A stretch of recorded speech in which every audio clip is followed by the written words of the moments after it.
Baik, sebelumnya Assalamualaikum warahmatullahi wabarakatuh. Waalaikumsalam warahmatullahi wabarakatuh. Kami dari kelompok 2 ingin mepresentasikan hasil dari kerja kelompok kami yang judulnya itu model sistem agribisnis terpadu tanaman jahe. Sebelumnya perkenalkan, nama saya Dimas Bayu Prasetya 1052. Saya Lintang Yulis Azhara dengan NIM akhir 1042. Saya Amelia Putri Aryani dengan NIM akhir 1044. Saya Halidia Zia dengan NIM akhir 1010. Saya Muhammad Hamid Air dengan NIM akhir 1055.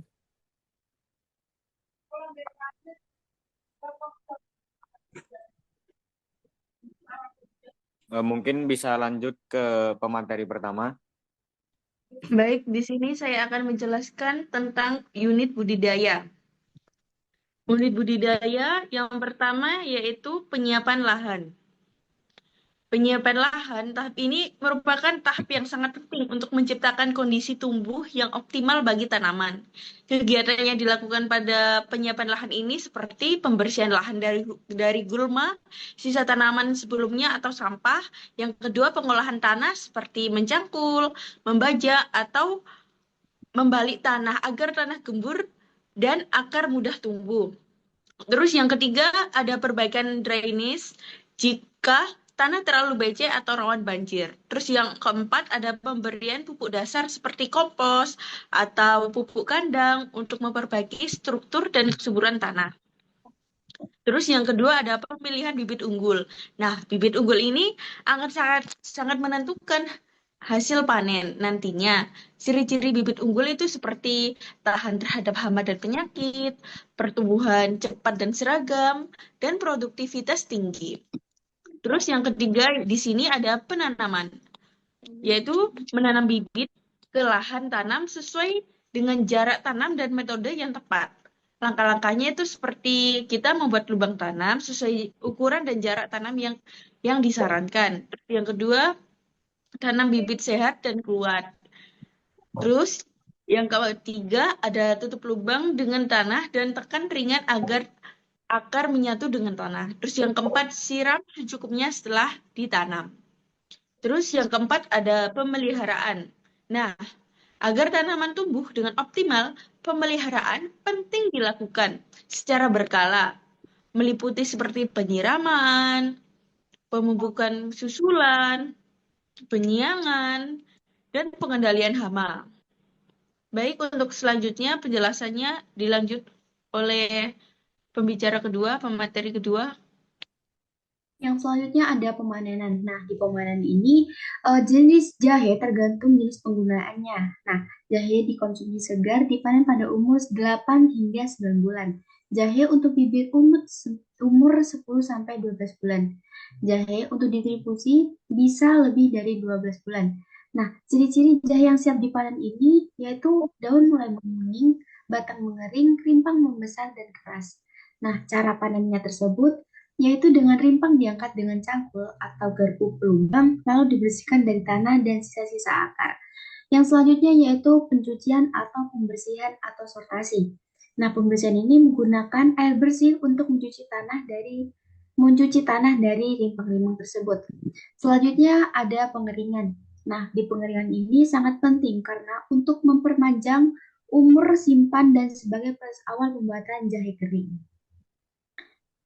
Untuk selanjutnya akan dijelaskan oleh teman saya. Selanjutnya, saya akan menjelaskan bagian dari pengolahan limbah. Dalam sistem agribisnis, jahe ini limbah hasil pengolahan tidak dibuang begitu saja, tapi dimanfaatkan kembali. Limbah padat seperti ampas jahe diolah menjadi pupuk organik padat, nanofiber, dan selulosa. Sementara limbah cairnya diolah menjadi pupuk organik cair, jadi semua sisa produksi tetap punya nilai guna dan ramah lingkungan. Setelah itu, produk jahe seperti ekstrak, jamu, herbal, dan jahe bubuk dikemas dengan baik untuk menjaga kualitas dan memudahkan distribusi. Produk ini kemudian dipasarkan ke pasar tradisional maupun pasar modern. Jadi limbah sampai ke pengemasan semua proses dibuat efisien dan berkelanjutan. Selanjutnya akan dijelaskan oleh rekan saya. Baik, saya akan lanjutkan mengenai unit pengolahan.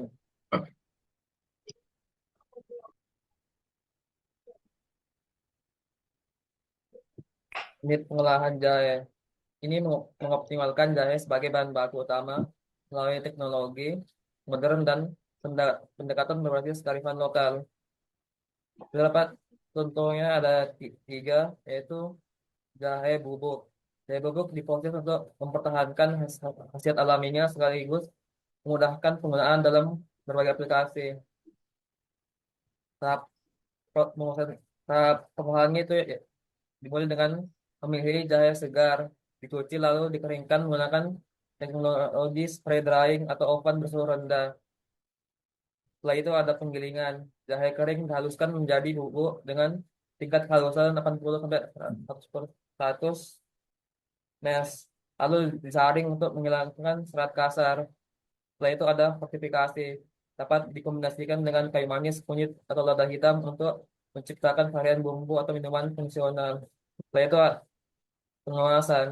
Dikemas dalam sachet aluminium, foil, atau botol kedap udara.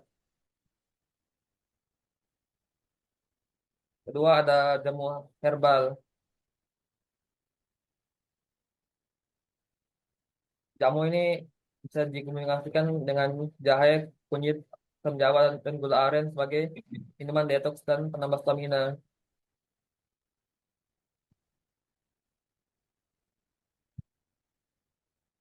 Jamu ini dikemas dalam botol kaca atau sachet ramah lingkungan. Setelah itu ada ekstrak jahe murni. Tahap pengolahannya itu ya, adalah dengan ekstraksi dengan metode cold press. Setelah itu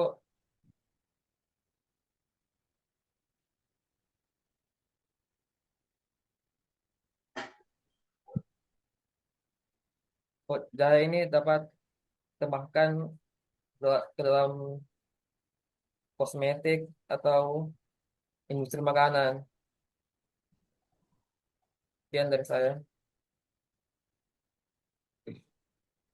Untuk selanjutnya itu distribusi dan pemasaran produk dari jahe ini.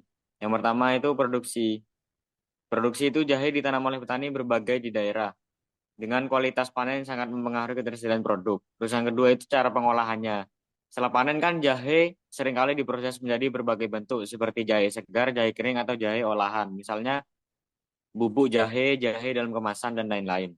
Terus yang ketiga itu saluran distribusi. Itu ada saluran distribusi itu dibagi menjadi dua ya, langsung dan tidak langsung. Kalau langsung itu petani atau produsen menjual langsung ke konsumen melalui pasar tradisional atau toko. Dan untuk yang tidak langsung itu petani melibatkan perantara seperti distributor, grosir, dan pengecer. Itu bisa termasuk seperti supermarket, pasar modern, dan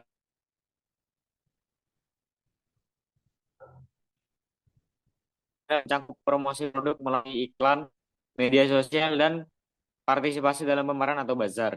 Terus yang kelima itu ada logistik, yaitu pengiriman produk jahe ini kan memerlukan perhatian khusus terkait penyimpanan dan transportasi untuk menjaga kesegaran. Terus yang keenam ada konsumen, itu untuk memahami preferensi konsumen sangat penting, yang dapat meliputi kemasan, harga, dan kualitas produk yang diinginkan. Terus yang terakhir itu ada regulasi, yang dapat dipatuhi regulasi pemerintah terkait keamanan pangan dan standar kualitas untuk memastikan produk dapat diterima di pasar dengan baik. Eh, Mungkin cukup sekian penjelasan dari kelompok kami. Kurang lebihnya kami mohon maaf. Wassalamualaikum warahmatullahi wabarakatuh.